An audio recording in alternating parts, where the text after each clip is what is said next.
एक व्यक्ति अपने मित्र का लिया हुआ कर्ज समय पर नहीं दे पाया तो उसके मित्र ने राजा की अदालत में ले गया।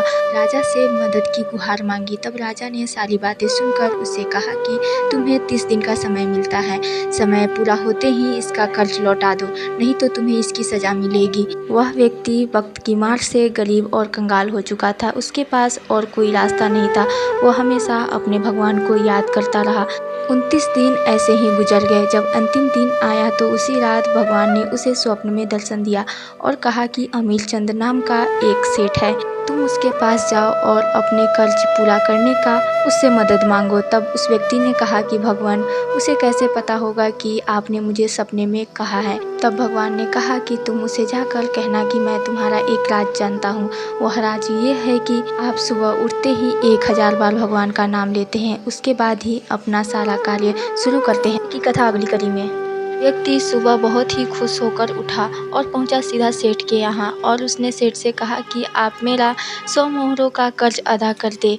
मुझे मेरे परमात्मा ने ऐसा करने को आपसे कहा है, नहीं तो मुझे सजा हो जाएगी।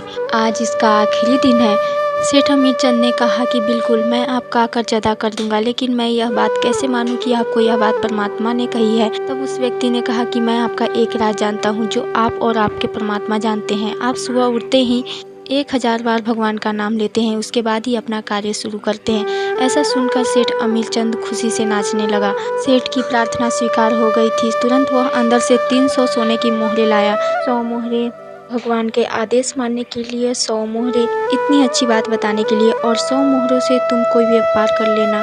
वह गरीब व्यक्ति खुशी खुशी राजा की अदालत में अपना कर्ज उतारने पहुंचा। राजा यह सब देखकर हैरान हो गया। उस व्यक्ति ने सारी कथाएं सुनाई। राजा तुरंत सेठ सिंहासन से उठा और अपने खजाने से 100 मुद्राएं लेकर आया।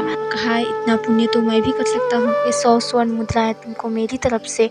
यह सब का मित्र जिसने गुहार लगाया था वो देख रहा था। उसने कहा कि मैं भी तुम्हारा कर्ज माफ करता हूँ।